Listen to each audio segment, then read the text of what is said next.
une vidéo que vous me demandiez beaucoup ces temps-ci. Vous me posiez plein de questions sur comment j'ai fait pour avoir les cheveux aussi longs, combien de temps ça a pris, c'est quoi ma couleur exacte, quel produit j'utilise. Donc je me suis dit qu'aujourd'hui on allait démystifier ça tout le monde ensemble. Donc en première partie de vidéo, je vais vous présenter les produits que j'utilise et qu'est-ce que je fais exactement dans mes cheveux. Après ça, je vais vous donner mes petits trucs pour les garder plus en santé puis peut-être qu'ils poussent un peu plus vite. Et je vais terminer la vidéo en répondant aux questions spécifiques que vous m'avez posées. Donc j'espère vraiment que vous allez aimer la vidéo, mais surtout que ça va vous aider et que vous allez pouvoir prendre un ou deux petits trucs. Si jamais vous aimez ça, n'oubliez pas de faire un thumbs up et de vous abonner en cliquant juste ici si jamais c'est pas déjà fait. Et sans vous attendre, on va commencer tout de suite. Donc si on débute ma routine avec le shampoing, j'utilise le nouveau Intense Hydration de Pantene Expert qui m'a été envoyé par la marque il y a un petit moment pour que je le teste et je l'aime vraiment beaucoup. Ça fait un petit moment que je l'essaye, mais comme vous savez, j'ai les cheveux qui sont décolorés, donc souvent ils ont tendance à devenir secs, mais avec cette gamme-là, ça me donne vraiment un bon résultat côté hydratation, puis mes cheveux sont vraiment doux après le lavage. Donc là, comme vous voyez, je vais faire un seul shampoing et je vais rincer après. Une fois par semaine, j'utilise un shampoing bleu de la marque Light Blue Shade. Ça sert à venir neutraliser les reflets jaunes dans mes cheveux pour m'assurer que mon blond il reste beau. Ça fait vraiment longtemps que je l'utilise puis il fonctionne toujours aussi bien. Du côté du revitalisant, j'utilise encore une fois celui qui est en duo avec mon shampoing, donc le Intense Hydration. Et pour que mes cheveux soient encore plus doux, j'en applique partout sur les longueurs et sur les pointes parce que c'est vraiment à cet endroit-là que mes cheveux sont le plus secs. Et pour m'assurer d'avoir vraiment les effets nécessaires, je vais le laisser environ 2 minutes dans mes cheveux. Et aussi, comme ils ont tendance à beaucoup faire de nœuds avant de rincer, je vais les peigner vite avec mes doigts pour faciliter le démêlage. J'ai besoin de me faire un masque, je vais prendre le 3 Minute Miracle, encore une fois, de Pantene. Ça, c'est vraiment le sauveur de mes cheveux, surtout quand ils sont hyper secs et qu'ils ont besoin de beaucoup d'hydratation. Donc encore là, je vais l'appliquer juste sur mes longueurs et sur mes pointes. Et comme son nom l'indique, je vais le garder juste 3 minutes dans mes cheveux et le rincer après. C'est vraiment simple comme ça. En sortant de la douche, je vais laisser mes cheveux sécher dans une serviette pendant quelques minutes, le temps que la serviette absorbe le plus d'eau possible. Et après ça, je vais appliquer un démêlant de Garnier Fructis pour que ce soit plus facile à peigner et que je puisse me débarrasser des gros nœuds. Puis moi, je démêle toujours du bas vers le haut pour éviter de trop tirer sur mes cheveux. Une fois qu'ils sont complètement démêlés, je vais appliquer une huile sèche en spray de Herbal Essence. Je trouve que ça rend mes cheveux beaucoup plus doux et brillants. Et avant de commencer à les sécher, je vais laisser l'huile pénétrer dans mes cheveux pendant quelques minutes. Pour ce qui est du séchage, j'ai pas vraiment de technique spéciale en fait. Je vais juste passer le séchoir un petit peu partout dans mes cheveux pour enlever le plus d'eau et d'humidité possible. Et à ce moment-là, j'utilise juste mes doigts. Par contre, pour la finition, je vais souvent prendre une pince pour séparer mes cheveux en plus petites sections et venir les sécher avec une grosse brosse plate pour que ce soit plus facile à travailler par après. Donc évidemment, je vais faire ça jusqu'à temps que chaque section de ma tête soit sèche. Peu importe si je décide de lisser ou de friser mes cheveux, je vais toujours utiliser un protecteur de chaleur, donc j'en applique un peu partout sur mes cheveux et je vais les brosser pour que ce soit répandu uniformément.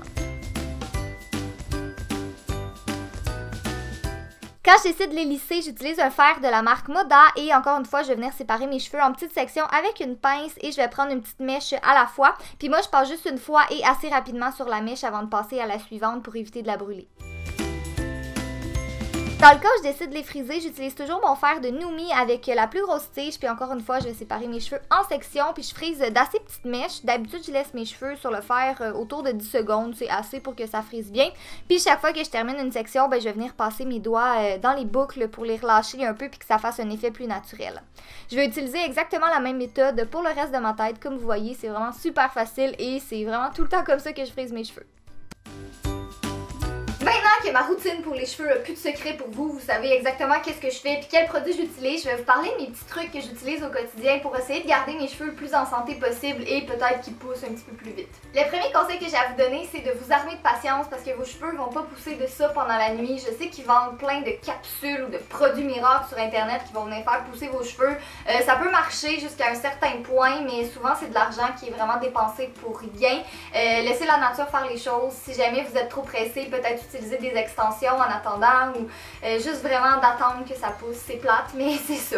Deuxième conseil, ça va être de boire de l'eau. C'est super important dans toutes les sphères de votre vie, mais aussi pour la pousse de vos cheveux. Le troisième conseil, c'est de ne pas utiliser trop de chaleur. Puis là, je pense qu'on va se garder un juste milieu. Vous pouvez en utiliser, juste pas à tous les jours parce que c'est vraiment dommageable. Si vous êtes capable de le faire, essayez peut-être de ne pas sécher vos cheveux à chaque fois que vous les lavez parce que le sèche-cheveux, moi en tout cas, j'ai remarqué que c'est vraiment ça qui assèche le plus mes cheveux. Si jamais vous utilisez un fer à lisser ou un fer à friser, peut-être le faire une ou deux fois par semaine. Essayez de laisser vos cheveux naturels aussi. Pour vrai, souvent c'est beau. Vous pouvez faire une tresse avant de dormir puis laisser vos cheveux onduler normalement. Moi en tout cas, souvent je trouve que le naturel c'est vraiment super beau aussi. Fait que vous pouvez y aller avec ça. Une autre chose qui abîme énormément les cheveux, c'est les colorations et les décolorations. Surtout les décolorations en fait, là, parce que je pense que c'est ça qui est pas mal le plus chimique. Fait que si vous cherchez à faire pousser vos cheveux, passer de brune à blonde ou de noir à blonde, c'est probablement pas une excellente idée. Fait que je vous conseille encore là, essayez le plus possible de garder votre couleur naturelle. Mais si vous tenez absolument à faire quelque chose, ben allez-y pas trop souvent. Devenez pas blonde platine pour devoir aller chez votre coiffeuse ou votre coiffeur à tous les mois parce que là, vous allez probablement frayer vos cheveux. Aussi, c'est super important d'aller les faire couper une fois de temps en temps. Puis il y a beaucoup de personnes qui se disent ouais mais je vois pas pourquoi je les ferais couper parce que mes cheveux ils poussent par la racine, ils poussent pas par le bas donc ça change rien. En fait souvent ce qui arrive c'est que vos cheveux vont faire des pointes fourchues puis à ce moment là ils vont finir par casser tout seuls parce qu'ils sont juste trop abîmés. Fait que même si vos cheveux poussent vers le haut, ils cassent vers le bas. Fait que ça fait un effet un petit peu contraire.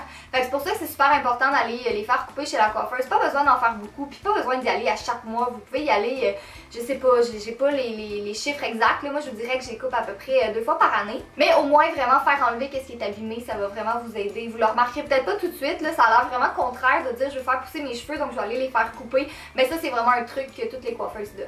Et le dernier conseil que j'ai à vous donner c'est de pas les laver à tous les jours parce que ça aussi ça va vraiment assécher vos cheveux puis ça enlève toutes les huiles naturelles à force de les laver à tous les jours. Je sais qu'il y en a que c'est difficile parce qu'ils ont les cheveux qui deviennent gras un petit peu plus vite. Par contre le shampoing sec va devenir votre meilleur ami. Pour vrai, vous pouvez en utiliser pratiquement à chaque... Dans le fond, quand vous lavez vos cheveux le jour d'après, si vous remarquez qu'ils sont un petit peu plus gras, vous pouvez utiliser du shampoing sec puis au moins ça va vous sauver 1 à 2 journées de lavage. Là, moi je trouve que c'est vraiment super pratique. Et pour terminer la vidéo, je vais répondre aux questions que vous me posez le plus souvent par rapport à mes cheveux. Donc la première étant, combien ça t'a pris de temps faire pousser tes cheveux?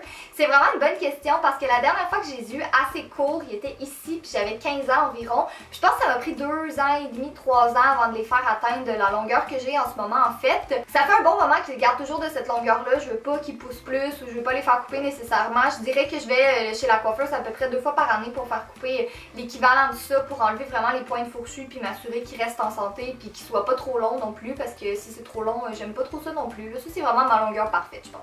Pour ce qui est de la couleur, je la fais à peu près 3 fois par année. Puis là, j'ai plein de questions à savoir c'est quoi le numéro de couleur, si je veux avoir la même couleur, qu'est-ce que je demande. En fait, moi, c'est vraiment un balayage blond sur ma couleur naturelle qui est le châtain clair, blond foncé que vous voyez ici. C'est vraiment juste ça que ma coiffeuse fait. Puis là, ça fait un petit moment que je suis blonde quand même. Fait qu'à chaque fois que j'y vais, il y a toujours des petites mèches supplémentaires qui se rajoutent. Fait que c'est pour ça que c'est vraiment beaucoup plus blond à force à chaque fois que j'y vais. Mais c'est vraiment une couleur que j'aime beaucoup aussi. Puis même si j'aimerais vraiment ça devenir blonde platine toute la tête, je pense que je le ferai pas parce que ça va juste vraiment trop m'abîmer les cheveux. Je les lave à chaque 3 ou 4 jours, je vous dirais. Puis comme j'ai dit tantôt, là, le shampoing sec, c'est vraiment mon meilleur ami. Puis de toute façon, à la longueur que j'ai, j'aurais pas la patience de les sécher puis de les passer au fer plat ou de les friser à chaque jour. Donc voilà tout le monde, c'est tout pour ma vidéo. J'espère vraiment que vous avez aimé ça, mais surtout que ça vous a aidé puis que j'ai répondu à toutes les questions que vous auriez pu avoir. Si jamais j'ai pas répondu à la vôtre puis que vous voulez vraiment savoir, vous pouvez me l'écrire dans les commentaires puis je vais essayer de répondre au plus possible d'entre vous. Donc avant de terminer la vidéo, la classique question de fin de vidéo, j'aimerais ça savoir de quelle couleur sont vos cheveux parce que je suis juste curieuse. Si jamais vous ne me suivez pas encore sur Facebook, Instagram et Twitter, vous pouvez le faire. Les liens sont en barre d'informations et vous pouvez aussi me suivre sur ma chaîne de vlog si jamais ça vous intéresse. Donc encore une fois, merci d'avoir regardé et nous on se revoit bientôt. Bye!